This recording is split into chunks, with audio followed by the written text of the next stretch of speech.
ലോകത്തിന്റെ നീക്കില മേഖലയിൽ സ്പർശിക്കുന്നതാണ് പ്രവാചക ജീവിതം. അനാഥൻ, വ്യാപാരി, ഭർത്താവ്, പിതാവ്, നേതാവ് എന്നിങ്ങനെ മനുഷ്യ ജീവിതത്തിലെ എല്ലാ അവസ്ഥകളും കടന്നുപോയിട്ടുള്ളതാണ് അവിടുത്തെ ജീവിതം. ഉദാരനായ ഭരണാധികാരിയും തികഞ്ഞ ഗൃഹനാഥനും ഉത്കൃഷ്ടനായ സുഹൃത്തും ഒക്കെയായിരുന്നു മുഹമ്മദ് നബി സല്ലല്ലാഹു അലൈഹി വസല്ലം.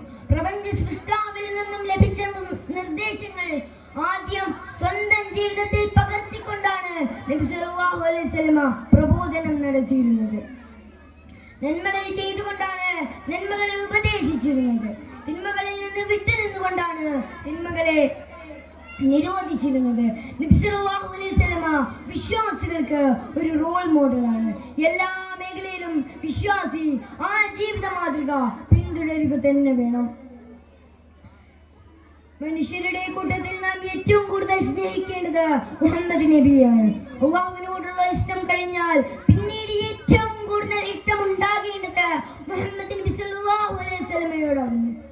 قال رسول الله صلى الله عليه وسلم لا يؤمن أحدكم حتى أكون أحب إليه من والده وولده والناس أجمعين.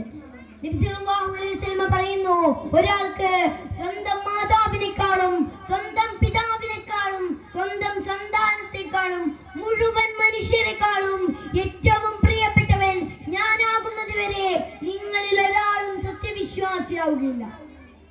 നബി സല്ലല്ലാഹു അലൈഹി വസല്ലം തങ്ങളെ പിന്തുടരുകയും സ്നേഹിക്കുകയും ചെയ്യാതെ ഒരാൾക്ക് യഥാർത്ഥ സത്യവിശ്വാസിയാവുക സാധ്യമല്ല.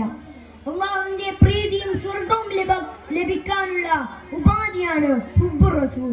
റസൂലിനെ സ്നേഹിച്ച് ദീൻ പിൻപറ്റി ജീവിക്കുന്ന സത്യവിശ്വാസികളുടെ കൂട്ടത്തിൽ അല്ലാഹു നമ്മെ ഉൾപ്പെടുത്തട്ടെ എന്ന് പ്രാർത്ഥിച്ചുകൊണ്ട് ഞാൻ എന്റെ കൊച്ചു പ്രസംഗം അവസാനിപ്പിക്കുന്നു.